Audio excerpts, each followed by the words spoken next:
এবার ওই আল্লাহর উনি বলখের উনি বলেন আমার একটা স্বভাব ছিল, যখনই অবসর থাকতাম আমি কবরের সামনে দেয়ানত করতাম।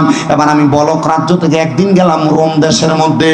রোম দেশে যাওয়ার পরে ব্যবসায়িক উদ্দেশ্য আমি রোম দেশের মধ্যে ব্যবসা করতে করতে করতে করতে হঠাৎ যখন আমি সময় পাইলাম, এবার আমি রোম দেশের মধ্যে যাইয়া এবার তালাশ করলাম রোম দেশের বড় কবরস্থানটা কোন জায়গায়। ওই কবরস্থানের সামনে যাইলাম, আমি কবর জিয়ারত করার জন্য দাঁড়াইলাম। একবার সূরা ফাতিহা পড়লাম, তিনবার সূরা ইখলাস আদায় করলাম। আদায় করার পরে আমি দেখলাম এই কবরস্থানের মধ্য থেকে একটা সুঘ্রাণ আমার নাকে লাগতাছে। উনি বলে আমি দেখলাম একটা সুঘ্রাণ আমার নাকে লাগে। আমি সুঘ্রাণটা পাইয়া মনে করলাম মনে হয় কোনো মানুষের নতুন তাড়াতাড়ি কবর দেওয়া হয়েছে, নতুন কবর হইলে আতল্যবান কবরের উপরে সিরিয়া দিয়ে জন্য সুঘ্রাণ আসে। কিন্তু আমি ডাইনে তাকাইলাম, বামে তাকাইলাম, সামনে তাকাইলাম, আমি দেখলাম আমার চোখের মধ্যে কোনো নতুন কবর পড়ে না। এবার আমি আস্তে আস্তে ওই কবরস্থানের মধ্যে প্রবেশ করলাম। প্রবেশ কইরা ওই কবরস্থানের সবগুলা কবর দেখলাম। উদ্দেশ্য হইল ওই নতুন কবরওয়ালার কবরের সামনে দাঁড়ায়া আমি একটু আল্লাহ তাআলার কাছে দোয়া করব, আল্লাহ যেন নতুন কবরওয়ালার কবরটারে জান্নাত বানায়া দেয়। ওই বলখের আল্লাহর ওলি বলেন আমি দেখলাম পুরাটা কবরস্থানের মধ্যে কোনো কবর নাই যেই কবরটা নতুন। আমি আবার তাকে দেখতে দেখতে সর্বশেষ একটা কবরের সামনে গেলাম। একবারে পুরাতন কবরটা মাটির সাথে একবারে মিশানো, কিন্তু দেখলাম এই কবরটার কাছে যাওয়াতে আমার নাকে গ্রান্ড আরো বেশি করে লাগতাছে। আরো জোরে কোন। আমি দেখলাম নাকের মধ্যে গ্রান্ড একটু বেশি করে লাগতেছে। যখন আমি নাকের মধ্যে গ্রান্ডটা পাইলাম, নাকের সামনে গ্রান্ডটা পাইয়া আমি এবার এই কবরটার সামনে দাঁড়ায়া দাঁড়ায়া আল্লাহ তাআলার কাছে দোয়া করলাম। এবার গ্রান্ডটা যখন আমার কাছে বেশি লাগলো আমার মনের মধ্যে একটু খটকা লাগিয়া গেছে গা। আমি এবার কবরের সামনে দাঁড়ায়া দাঁড়ায়া দেখলাম কবরের রাস্তার পাশে দিয়ে কেউ যায়নি। যখন দেখলাম একজন আগন্তুক পথিক এই কবরের সামনে দিয়া যায়, আমি আবার ওই কবরের সামনে দাঁড়ায়া জিজ্ঞাসা করলাম এই কবরের এলাকার মানুষ, এই কবরের এলাকার বাসিন্দা, তুমি কি আমার কাছে বলবানি এই কবরটা কার কবর? উনি পথিক ডাক দিয়া কয় আমি বলতে পারবো না, তবে আমার সঙ্গে একজন সঙ্গী আছে, উনি পেছন থেকে আসতেছেন, উনি আপনাকে বলতে পারবে, উনি কারণ এলাকার সবচাইতে পুরনো মানুষ। যুবক ভাইরা, মুরব্বী বাবারা, পর্দার অন্তরালের আমার মা বোনেরা, একটু মনোযোগের সাথে আলোচনাটা শ্রবণ করার চেষ্টা করবেন। এবার পিছন থেকে যখন আরেকজন আগন্তুক ব্যক্তি আগমন করলো, আগন্তুক করার সাথে সাথে এবার জিজ্ঞাসা করে আপনি বলেন এই কবরটা কার কবর? উনি ডাক দিয়ে এই কবরটা অন্য কোনো ব্যক্তির কবর না, এই কবরটা হইল আমরা এলাকার সবচাইতে নিম্নবিত্ত একজন ফ্যামিলির মানুষ, যার কাঠ ছিল কাঠ কাটা, জঙ্গলের মধ্যে যাইয়া যাইয়া কাঠ কাটতো, এটা তার কবর। হ্যাঁ বান্দা, তোমরা আমি আল্লাহর নিয়ামতের শুকরিয়া আদায় করো, যদি তোমরা আমি আল্লাহর ইবাদত করো। হে আমার বড়রা, দাওরার বাবারা, আপনারা বলেন আমরা সবাই নামাজ পড়ি কার জন্য? আল্লাহর জন্য। রোজা রাখি কার জন্য? আল্লাহ। হজ যাকাত দান সদকা সবকিছু করি কার জন্য?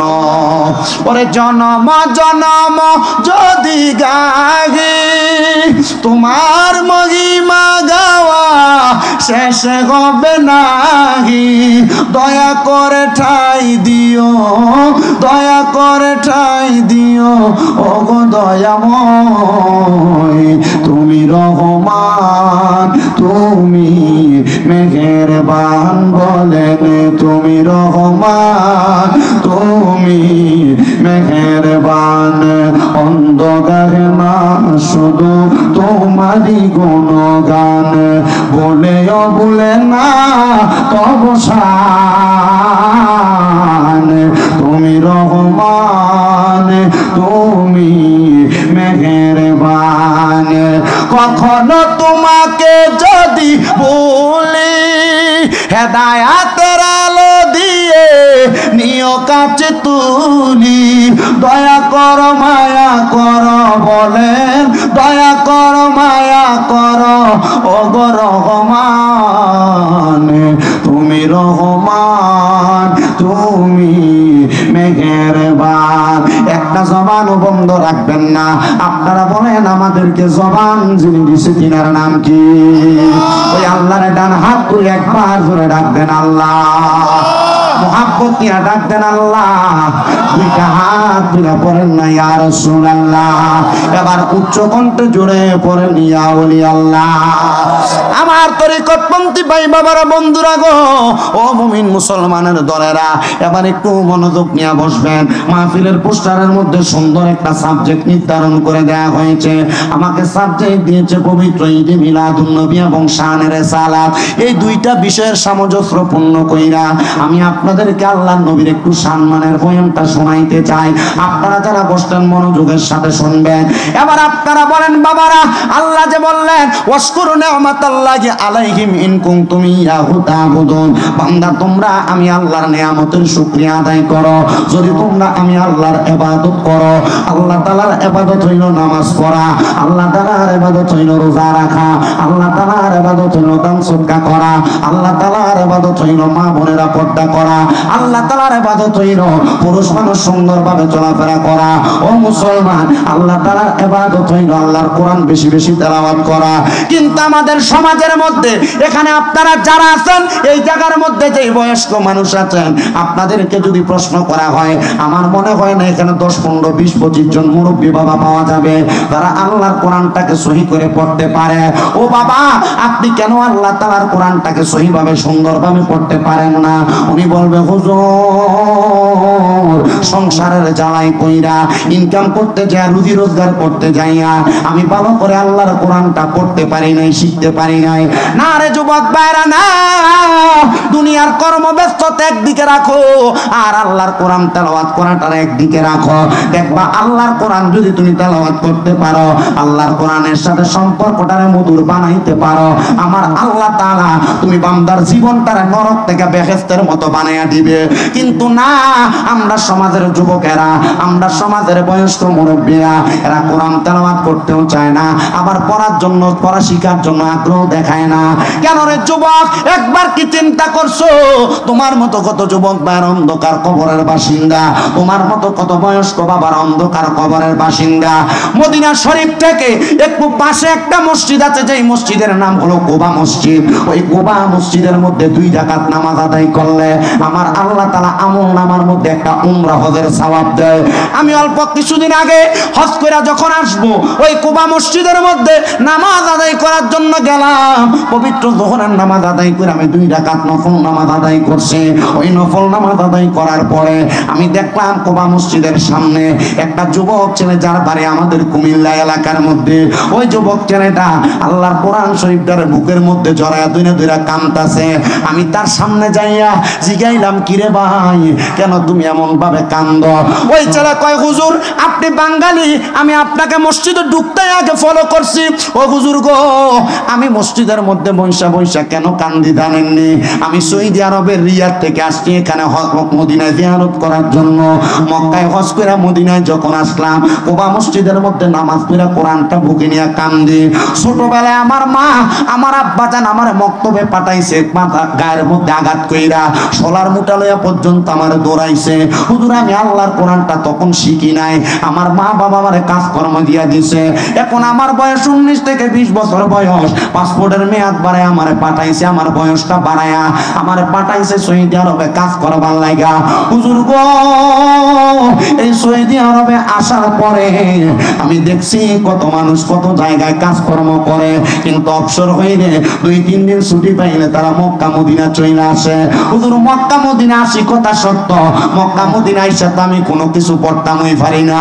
আমি জিগাইলাম, কান্দিস না রে, আল্লাহর কোরআনটা যেহেতু বুকের লগে লাগাইয়া আমার আল্লাহ তাআলার কাছে চোখের পানি ফালাইতাছ, আমার আল্লাহ তোরে এমন কবুল করব, এখন থেকে কোরআন পড়া শিক্ষা গ্রহণ করার চেষ্টা করো, দেখবা আল্লাহর কোরআন শিখতে তোমার দেরি হবে না। আমার বয়স্ক বাবারা রে, দে তোর পাও আমার সামনে দে আব্বা, আমি আমার জিহ্বাটা লাগাইয়া তোমার পাওটা পরিষ্কার করে দিমু। অন্ধকার কবরে যে যাইবা, ওই কবরের বুদ্ধিটা তুমি রেডি করতে পারছো নি। ওই কবরে যদি তোমার একবার ফুলসেরাতের পাল্লার সামনে যাওয়ার আগে প্রশ্ন করা হয় আল্লাহর কোরআন থেকে একটু তেলাওয়াত করার জন্য, তখন তোমার জবানটা বোবার মতো হয়ে যাবে। বেনামাজিরে প্রশ্ন করবে সেজদা দেওয়ার জন্য, রুকু দেওয়ার জন্য, বেনামাজির পিঠটা একবারে সীসার মতো ঢালাই করা শুকনা গরম একবারে শক্ত হয়ে যাবে। তখন পারবে না রে, পারবে না। কেন তোমরা আল্লাহর কোরআন শিখো না? বয়স্ক বাবারা বলবে হুজুর আল্লাহর কোরআন কেমনে শিখবো, আল্লাহর কোরআন কেমনে পড়বো? এখন তার চোখে আমি ভালো করে দেখি না। সে কয় ওরে আগের মতো চোখে আমি দেখি না তেমন, চোখ জানি হইয়া গেছে কেমনের কেমন। আগের মতো চোখে বাবা দেখো না তেমন, চোখ জানি হইয়া গেছে কেমনের কেমন। কেউ জানে না চোখে আমার কি হয়েছে, বলেন কেউ জানে না চোখে আমার কি হয়েছে। আমরা বলি আমরারে মরার চিঠি এসেছে, বলেন আমরা বলি আমরারে মরার চিঠি এসেছে। আল্লামা ওলিউল্লাহ আশিকি হুজুর বড় সুন্দর করে শানটা লিখেছে। উনি লিখতেছে আরে বউ বলেছে বায়ু চড়াই পাক ধরেছে চুলের গোড়ায় গো, আমার বউ জানে না চুলে কেন পাক ধরেছে। আমি বলি আমার মরার চিঠি এসেছে, বলেন আমরা বলি আমরার মরার চিঠি এসেছে। আগের মতো চোখে বাবা দেখো না তেমন, চোখ যেন হইয়া গেছে কেমনের কেমন। কেউ জানে না চোখে তোমার কি হয়েছে বাবা, কেউ জানে না চোখে তোমার কি হয়েছে। আমি জানি তোমার মরার চিঠি এসেছে, বলেন আমি বলি আমরার মরার চিঠি। আল্লাহর কোরআন যদি চোখ দিয়ে পড়তে না পারো, ও পর্দার অন্তরালের আমার আম্মু জিরা গো, আল্লাহর কোরআন যদি পড়তে না পারো, প্রয়োজনে আল্লাহর কোরআনটারে ধইরা বুকের লগে আগলায়া রাখবা। যদি আল্লাহর কোরআন না পড়তে পারো, আল্লাহর কোরআনটারে খুইলা তুমি আল্লাহর কোরআনের দিকে তাকায়া থাকবা। যুবক রে, ও মুরব্বী বাবারা, আল্লাহর কোরআন যদি তুমি তাকায়া তাকায়া থাকতে পারো, আমার আল্লাহ তাআলা তোমারে অসংখ্য পরিমাণ বরকত আর নিয়ামত দান করবি। এবার আপনারা বলেন আল্লাহর কোরআন পড়ে আমরা অসংখ্য পরিমাণ বরকত আর নিয়ামত নিতে চাই কি চাই না? জোরে কর। মাইকেল হজাকনি আছেন তো না? মোটামুটি আমি ওই মাইক ধরনের শুরু করছি, হুজুর যে উঠছে এর গলায় বইয়া গেছে। আমি কিন্তু গলা বাঁধে বাঁধে কই আল্লাহর সামনে রাখতেন কেমন। আলহামদুলিল্লাহ, আল্লাহ তার ব্যবসাত বরকত দাও। জাবিরি হুজুরের বাইতে আইসো, টিয়া পয়সা কমাই লইছে, ওই কবারে বলে যা কমাই নিব, হাত দিয়ে কমাই নিতাম না আমি অর্ধেক ইয়ার কাছে মুসা ভাইয়ের কাছে। জোরে কোন মারহাবা, আস্তে কইছে মারহাবা। আল্লাহর কোরআন তেলাওয়াত কইরা অসংখ্য পরিমাণ বরকত আমরা পাইতে চাই কি চাই না? যারা পড়তে পারেন না শিকার চেষ্টা করবেন, আর যদি শিকার আগে মারা যান মরণটা হইয়া যাবে শহীদের মরণ। বাবা আমার মূল সাবজেক্টের বয়ান আমি আপনাদের কাছে করব। আল্লাহর কোরআন তেলাওয়াতের একটা ওয়াকে আপনাদেরকে শোনায়া যায়, যে ওয়াকাটা শুনলে আপনার আর ভালো লাগবে। পর্দার অন্তরালে আমার দেওরা এলাকার অনেক মা বোনেরা শুনতেছেন, ও মা আপনাদের সন্তান শামীম রেজা আপনাদেরকে কোরআন তেলাওয়াতের একটা বরকত শিখিয়ে দেয়া যায়। যারা কোরআন পড়তে পারেন না, তেলাওয়াত করতে পারেন না, ও বন্ধু বলকের একজন বড় মাপের আল্লাহর ওলির কথা আমি আপনাদেরকে বইলা আমি আমার বয়ানের মূল ধারার মধ্যে চলে যাইব।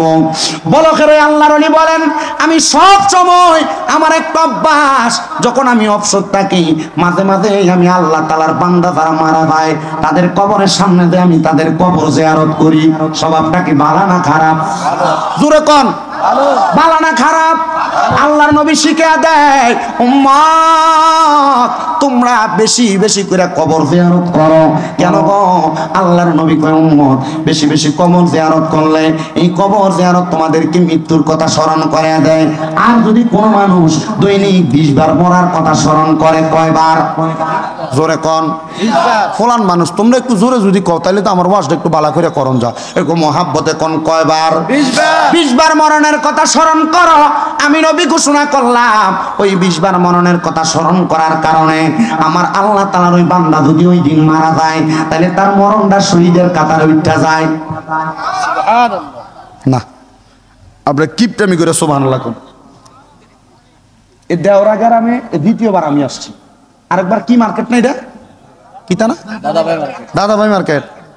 দাদাভাই মার্কেট একবার আইছিল এনে তো আমি তো যাবার দিচ্ছি না তোর এমনি বইয়ে থাকতাম না ছুটি জায়গাতে আমরা মাফি করছে গা যা হয়েছে। দাদাভাই মার্কেট একবার আইসে গেছি। আমি তো জানি আপনারা কোন লেভেলের ওয়াজ শোনেন, তবে আমার যদি একটু জবাব না দেন আমি কথা কইতে কষ্ট হইব। এই ফর্দাটা ইন্ডিয়া খুললা ইন্ডিয়া নিয়ে বাইন্দা লাও, এই জায়গাটা খোলো, খুলে বান্ধ। মানুষের বনের জায়গা দিতে পারতাম না, খারণের জায়গা কি দিতে পারতাম না, তাড়াতাড়ি খুললা লাও, ফর্দা খুলো, খুললা নিয়ে ইন্ডিয়া লাগাও। বেরিয়ে যদি থাকেন আপনার ফর্দার আড়ালে দেখবেন ইন্ডিয়া এই মাথাটা খুলে দেয়। মনির মিয়ার এবারে কি বালাটা বাসে, মনির মিয়া দূরে দূরে থাকে আপনার জান না, আমি জানতে কন খালি তো বেরিয়ে না থাক, হেঁটে খোলানোর দরকার নাই। কানা বেড়া ইয়া সাধনদারে দিঙ্গা ভাই আমরা বাড়িটা কোন দিকে কম আমনা আপনার বাড়ি চিনেন না ক শুনছি আমরা বাড়ি মন্দার বাড়ি ক তো মন্দার বাড়ি শুনছেন যান মন্দার বাড়ি কয় তো সই দেই না ক সোজা দেয় ডাইনে দেবেন ডাইনে দেবে বামে দেবেন বামে দেবে সোজা আঁটবেন মন্দার বাড়ি ক ডাইন কোনটা এটাই তো চিনি না। মনি রানে খারিয়ে কো ইন্ডিয়া খোলন বেটা তো বোঝে না ইন্ডিয়া কোনটা না এটা খোলন যেতাম ইন্ডিয়া বেরিয়ে গেছে না আছে আছে আইসের নমুনা বোঝেন নাম নাই। আপনারা কষ্ট করে এদিকে দাঁড়াইবো, তবে কেউ রে বইতেও কইবেন না দাঁড়াইতেও কইবেন না। যদ্দূর আছে আলহামদুলিল্লাহ, আল্লাহ কবুল করক। জোরে কোন আল্লাহুম্মা আমিন। একটু ডাইন হাত তুলে কোন আল্লাহু আকবার। আওয়াজটা এখনো ঘুমা বিরিয়ানি আছে নাকি গরু দিয়া গরু বলে একটা। ডাইন হাত তুলে কোন আল্লাহু আকবার। তোমরা নমুনাটা কিন্তু দেখতেছে, আরো জোরে কও আল্লাহু আকবার। মুহাব্বতে কও ইয়া রাসূলুল্লাহ। উচ্চ কণ্ঠে বলেন ইয়া ওলি আল্লাহ। তাহলে বলেন কবর জিয়ারত করার কথা বলছে কে? মুহাব্বতের আওয়াজে বলেন না কে? আল্লাহর নবী কয় উম্মত ওই কবর যদি কেউ বেশি বেশি জিয়ারত করে আর দৈনিক 20 বার কবর জিয়ারত কইরা অথবা কবরের কথা স্মরণ কইরা যদি ওই বান্দাটা ওই দিন মারা যায়, ওই উম্মতরা ওই দিন মারা যায়, তাহলে তার মরণটা শহীদের মরণ হয়ে যায় গা। জবানটা খুলে জোরে জোরে কন্যা সুবহানাল্লাহ। সুন্নিরা কেন মাজারের সামনে পড়ে থাকে রে ও দেওরার বাবারা? এটার অন্য কোনো কারণ না, সুন্নিরা আল্লাহরে ডরায়, এই জন্য আল্লাহর ওলির মাজারের কাছে পইরা থাকে আর কান্দে, আল্লাহ তোমার বন্ধু যেই পথে চইলা গেছে, তোমার বন্ধুটারে তুমি যেমনে কবুল করছো এই ওলিটার লগে আমরাও তুমি কবুল করো। ও বন্ধু আপনারা বলেন আল্লাহ চাইলে কবুল করতে পারে কি পারে না? এবার ওই আল্লাহর ওলি বলখের উনি বলেন আমার একটা স্বভাব ছিল, যখনই অবসর থাকতাম আমি কবরের সামনে জিয়ারত করতাম। এবার আমি বলক রাজ্য থেকে একদিন গেলাম রোম দেশের মধ্যে। রোম দেশে যাওয়ার পরে ব্যবসায়িক উদ্দেশ্য আমি রোম দেশের মধ্যে ব্যবসা করতে করতে করতে করতে হঠাৎ যখন আমি সময় পাইলাম, এবার আমি রোম দেশের মধ্যে যাইয়া এবার তালাশ করলাম রোম দেশের বড় কবরস্থানটা কোন জায়গায়। ওই কবরস্থানের সামনে যাইলাম, আমি কবর জিয়ারত করার জন্য দাঁড়াইলাম। একবার সূরা ফাতিহা পড়লাম, 3 বার সূরা ইখলাস আদায় করলাম। আদায় করার পরে আমি দেখলাম এই কবরস্থানের মধ্য থেকে একটা সুঘ্রাণ আমার নাকে লাগতাছে। কি ঘ্রাণ লাগে? সুঘ্রাণ। উনি বলে আমি দেখলাম একটা সুঘ্রাণ আমার নাকে লাগে। আমি সুঘ্রাণটা পাইয়া মনে করলাম মনে হয় কোনো মানুষের নতুন তাড়াতাড়ি কবর দেওয়া হয়েছে, নতুন কবর হইলে আতল্যবান কবরের উপরে সিরিয়া দেয়, জন্য সুঘ্রাণ আসে। কিন্তু আমি ডাইনে তাকাইলাম, বামে তাকাইলাম, সামনে তাকাইলাম, আমি দেখলাম আমার চোখের মধ্যে কোনো নতুন কবর পড়ে না। এবার আমি আস্তে আস্তে ওই কবরস্থানের মধ্যে প্রবেশ করলাম। প্রবেশ কইরা ওই কবরস্থানের সবগুলা কবর দেখলাম। উদ্দেশ্য হইল ওই নতুন কবরওয়ালার কবরের সামনে দাঁড়ায়া আমি একটু আল্লাহ তাআলার কাছে দোয়া করব, আল্লাহ যেন নতুন কবরওয়ালার কবরটারে জান্নাত বানায়া দেয়। ওই বলখের আল্লাহর ওলি বলেন আমি দেখলাম পুরাটা কবরস্থানের মধ্যে কোনো কবর নাই যেই কবরটা নতুন। আমি আবার তাকে দেখতে দেখতে সর্বশেষ একটা কবরের সামনে গেলাম, একবারে পুরাতন কবরটা মাটির সাথে একবারে মিশানো। কিন্তু দেখলাম এই কবরটার কাছে যাওয়াতে আমার নাকে গ্রান্ড আরো বেশি করে লাগতাছে। আরো জোরে কোন। আমি দেখলাম নাকের মধ্যে গ্রান্ড একটু বেশি করে লাগতেছে। যখন আমি নাকের মধ্যে গ্রান্ডটা পাইলাম, নাকের সামনে গ্রান্ডটা পাইয়া আমি এবার এই কবরটার সামনে দাঁড়ায় দাঁড়ায় আল্লাহ তাআলার কাছে দোয়া করলাম। এবার গ্রান্ডটা যখন আমার কাছে বেশি লাগলো, আমার মনের মধ্যে একটু খটকা লাগিয়ে গেছে গা। আমি এবার কবরের সামনে দাঁড়ায় দাঁড়ায় দেখলাম কবরের রাস্তার পাশে দিয়ে কেউ যায়নি। যখন দেখলাম একজন আগন্তুক পথিক এই কবরের সামনে দিয়া যায়, আমি আবার ওই কবরের সামনে দাঁড়ায় জিজ্ঞাসা করলাম, এই কবরের এলাকার মানুষ, এই কবরের এলাকার বাসিন্দা, তুমি কি আমার কাছে বলবানি এই কবরটা কার কবর? উনি পথিক ডাক দিয়া কয়, আমি বলতে পারবো না, তবে আমার সঙ্গে একজন সঙ্গী আছে, উনি পেছন থেকে আসতেছেন, উনি আপনাকে বলতে পারবে, উনি কারণ এলাকার সবচাইতে পুরনো মানুষ। যুবক ভাইরাম, মুরব্বী বাবারা, পর্দার অন্তরালের আমার মা বোনেরা, একটু মনোযোগের সাথে আলোচনাটা শ্রবণ করার চেষ্টা করবেন। এবার পিছন থেকে যখন আরেকজন আগন্তুক ব্যক্তি আগমন করলো, আগন্তুক করার সাথে সাথে এবার জিজ্ঞাসা করে, আপনি বলেন এই কবরটা কার কবর? উনি ডাক দিয়ে এই কবরটা অন্য কোনো ব্যক্তির কবর না, এই কবরটা হইল আমরা এলাকার সবচাইতে নিম্নবর্তী একজন ফ্যামিলির মানুষ, যার কাঠ ছিল কাঠ কাটা, জঙ্গলের মধ্যে যাইয়া যাইয়া কাঠ কাটতো, এটা তার কবর। হ্যাঁ, ওনার বাড়ি কোথায় তোমরা কি বলতে পারবা? বলে এই রুম এলাকার সবচাইতে পশ্চিম এলাকায় দুইটা খেজুর গাছ দেখবেন, ওই খেজুর গাছের নিচ বরাবর ওই লোকটার বাড়ি। আল্লাহর ওলি বলখের ওই আল্লাহর ওলি। উনি বলেন আমি রোম দেশের পশ্চিম অঞ্চলের মধ্যে হাইটে হাইটে চইলা গেলাম। পশ্চিম অঞ্চলে যাইয়া ওই ব্যক্তির ঘরের সামনে সালাম দিলাম, আসসালামু আলাইকুম ওয়া রাহমাতুল্লাহ, আসসালামু আলাইকুম ওয়া রাহমাতুল্লাহ, আসসালামু আলাইকুম ওয়া রাহমাতুল্লাহ। কয়বার? জোরে কোন কয়বার? একটা মাসালা সাবেত হয়, অন্য কোনো কিছু লাগবে না।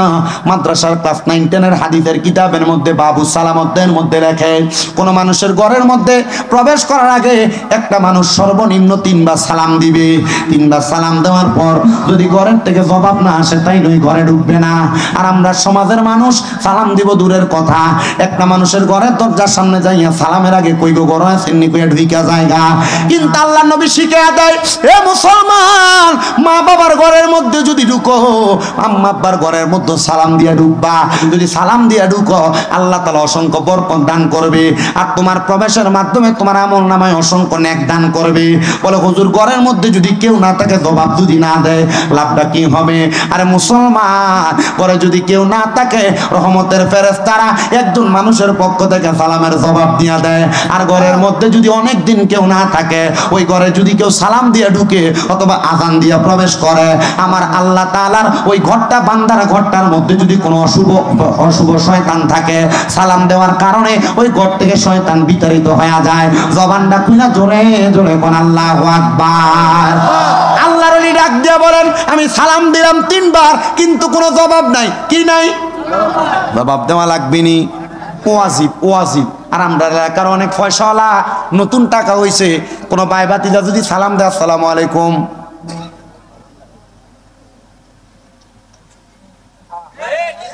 আপনি কিতা কইছেন? এটা কিতা? এটা কিতা? এটা কি? এটা বাপ দেখাইছে। কি দেখাইছে? বাপ দেখাইছে। ওরে বিচার হবে কর্ম অনুসারে, কঠিন হাসরে ফিডা হইব কর্ম অনুসারে। তুমি বাপ দেখাইবা, পয়সাওয়ালা হইছ, সালামের জবাব দাও না, আবার মানছে তোমার সালাম দিবই আশা করবা। আল্লাহর কসম, আল্লাহর মাই দুনিয়ার ভাই, এমন ফিডা ফিটবো কাঁচা বাসের গোড়া দিয়ে বাইরেইব। আপনারা বলেন দেওরা এলাকায় এমন মানুষ নাই? আছে। শুধু দেওরা না রে, এমন অহংকারী মানুষ সব এলাকায় আছে। আপনাদের কাছে আমি করজোরে একটা আবদার করি রে বাবারা, আমার আল্লাহ তাআলা আমার নবীর মাধ্যমে কি আপনারে শিক্ষা দিল, ওই শিক্ষাগুলা আমাদেরকে একটু জানা লাগবে। শুধু সালাম দেওয়া না, মাঝে মাঝে কেউ সালাম দিলে জবাবটা ভালো করে দিবেন। ওয়া আলাইকুমুস সালামটা একটু শুদ্ধ করে সুন্দর করে কইবেন, মাথা লাইরেন না। কারণ আপনারা যখন সালাম দিব, আপনি যখন তার জবাবটা ক্লিয়ার ভাবে দিবেন, তখন সে মনে করব হ্যাঁ আমি সালাম দিলে লোকটা জবাব দেয়। আর যখন 2 3 দিন 4 দিন সালাম দিলে মাথা এমনি লারে, আর সালাম দেয় না। আমি নিজে দিতাম না আগে, মাথা লারে জবাব দেয় না। দিয়া লাভ নাই। আমার নতুন অনেক পয়সাওয়ালা হয়ে যায়, বাবার বয়সী মুরব্বীরা দোকানে আসে, সালাম দিবে দূরের কথা, এদের সামনে পায়ের উপর পা তুইলা চা খায়, এরার মুখের সামনে সিগারেটের ধোঁয়াটা দেয়। আব্বারে আবদার জানাই, আমি আমার ওয়াজটার মধ্যে ঢুকার আগে আপনাদেরকে নিয়ে নসিহতমূলক কয়েকটা কথা বলতেছি। যদি আপনারা কষ্ট হয়, ওয়াজের মধ্যে ভুল বিয়াদবি হয়, ক্ষমা সুন্দর দৃষ্টিতে দেখবেন। কারণ 1-2 ঘন্টা কথা বলবো, 2-1টা কথা লড়চড় হবে না, হইতে পারে না, হবে। আমি মানুষ, আমার ভুলটা আপনি ধরাইয়া দিয়ে আপনি আমার সঠিক পথে পদার্পণ করবেন। আর যদি আমার কথাটা ভালো লাগে, আপনি কথাটার উপর আমল করবেন। আল্লাহ যেন সবাইকে আমার প্রত্যেকটা কথা আমলে জিন্দেগিতে বাস্তবায়ন করার তৌফিক দান করে। জবান থাকলে কোন আমি। এবার আল্লাহর ওলি বলে সালাম দিলাম 4 বার, জোরে কোন কয়বার? সালাম দিলাম 3 বার, জবাব দেয় না। আমি আবার তার ঘরের সামনে থেকে ফিরে গেলাম। 1 কদম, 2 কদম, 3 কদম, মনে হয় 10-12 কদম দিলাম। দেখলাম এবার আমার পেছন থেকে মহিলা কোনটা কে জানি সালামের জবাব দেয়, ওয়ালাইকুমুস সালাম ওয়া রাহমাতুল্লাহি ওয়া বারাকাতুহু। আমি আল্লাহর ওলি অবাক হইলাম। আবার দেখলাম সালামের জবাব দেয় ওয়ালাইকুমুস সালাম। আমি উত্তরটা নেওয়ার পরে আর পেছনে তাকাইলাম না। আবার সালাম দিল ওয়ালাইকুমুস সালাম।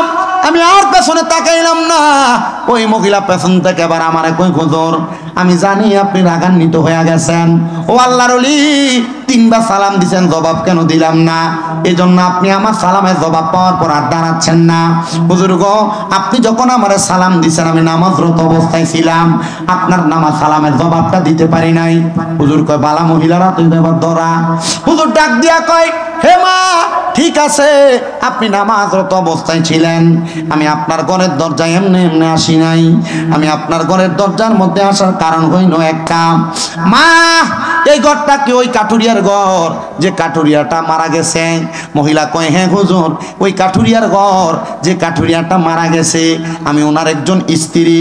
হুজুর আপনার পাঞ্জাবি, আপনার লেবাস দেখতে দেখা যায় আপনি ভালো মানুষ, আলেমে দ্বীন মানুষ, আল্লাহর কোনো খাট বান্দা হবেন, আসেন না একটু মেহমানদারি করবো আপনাকে। হুজুর কয়, না, আপনি একজন বেগানা নারী, আমার জন্য গায়রে মাহরাম, আমি আপনার সামনে যাইতে পারবো না। মা আপনি ওই জায়গায় থাকেন, পেছনের দিকেও ফিরলাম না, আপনি আমার একটা কথার জবাব দিবেন নি গো মা? ডাক দিয়া কয়, হ্যাঁ, আপনি আপনার কথার জবাব জানতে চান, বলেন বলেন কি কথার জবাব জানতে চান? হুজুর ডাক দিয়া কয়, আপনার স্বামী তো একজন কাঠুরিয়া, আপনার স্বামীর এমন কোন আমল আসেনি যে আমলের কারণে আমার আল্লাহ তাআলা আপনার জামাইরে কবরে ভালা রাখবো? বেটি কয়, হুজুর কার কথা বললেন? আমার জামাই কাঠ কাটতো, যদি নেক আমল থাকতো আমার জামাই তো একটা আল্লাহর ওলি হয়ে যাইতো। হুজুর আমার স্বামী মূর্খ মানুষ, আমার স্বামী কাঠুরিয়া মানুষ, আমার স্বামীর এমন কোনো ভালো আমল ছিল না। আল্লাহর ওলি কয়, মা মনে করি না, দেখো না এমন কোন ছোটখাটো আমল আসেনি যে আমলের কারণে আমার আল্লাহ তাআলা তোমার জামাইরে জান্নাতবাসী বানাইবো। ওই মহিলা ডাক দিয়া কয়, হুজুর আমার কাছে একটা কথা আমার বেশি মনে হয়ে যায়, আমার জামাই আল্লাহর কোরআন তেলাওয়াত করতে পারতো না, কিন্তু আমার জামাইটা যখন জঙ্গলে কাঠ কাটতো, কাঠ কাইটা আসার সময় বাজারের মধ্যে কাঠগুলা বিক্রি কইরা আসার সময় কিছু চাউল আনতো অথবা কিছু আটা আনতো, জব আনতো। আমার স্বামী আমার কাছে আটাগুলা, জবগুলা, চাউলগুলা দিয়ে যখন ওযু বানাইতে, গোসল করতে যাইতো, আমি আমার খাবারটা বানাইতে যত দেরি হইতো আমি দেখতাম আমার স্বামীটা আমার ঘরের মধ্যে মুসল্লাটা বিছাইয়া আল্লাহর কোরআন হাতের মধ্যে নিয়া আল্লাহর কোরআনের দিকে তাকায়া তাকায়া কান্দে। হুজুর আমি যখন এমন অবস্থাটা দেখলাম, আমার স্বামীর এই অবস্থাটা দেখা আমি যখন দেখলাম আমার স্বামী কান্নাকাটি করে, একদিন দেখলাম, 2 দিন দেখলাম, 3য় দিন আমার স্বামীকে প্রশ্ন করলাম, হে আমার স্বামী তুমি কেন এমন ভাবে কান্না করো? কান্না করার কারণটা তোমার কাছে জানতে চাই, তুমি তো আল্লাহর কোরআন পড়োই না। উনি ডাক দিয়া কই, হুজুর আমার স্বামীকে যখন বললাম তুমি তো আল্লাহর কোরআন পড়োই না, দেখলাম আমার স্বামীটা চোখের পানিগুলা টপ টপ করে ছাইরা দিছে, আমার স্বামী কান্না করতেছে। আমি জিগাইলাম, হে আমার স্বামী আপনি আমার কলিজার টুকরা মানুষ, আপনার কোরআন তেলাওয়াতের কথা বললাম, আপনি কেমন জানি কান্না করে দিলেন। ডাক দিয়ে আমার স্বামী আমার উত্তর দেয়, হে আমার আদরের স্ত্রী, আমি যদি কোরআন তেলাওয়াত করতে পারতাম তাহলে আমি আল্লাহর কোরআনের দিকে তাকায় তাকায় কানতাম না। হুজুর আমার স্বামীর আর কোন আমলের কথা আমি জানি না, তবে একটা কথা জানতাম, আমার স্বামী যে কোরআন তেলাওয়াত করতে পারে না, আমার স্বামী এই জন্য কান্নাকাটি করত। হুজুর আমার স্বামীটার আর কোনো আমল নাই। হুজুর বলেন না আমার স্বামীটার ব্যাপারে কি আপনি কোনো খবর জানছেন, অথবা আপনি কোনো ইলহামের মাধ্যমে কোনো খবর জানছেন নি? হুজুর কয় না গো মা, তুমি নামাজ পইরা আমার আল্লাহ তাআলার কাছে দোয়া করো, কারণ নামাজের মাধ্যমে আল্লাহ তাআলা মুক্তি দান করে। মহিলা কয় আমি হুজুরের কথা শুই না, ঘরের মধ্যে চইলা গেলাম।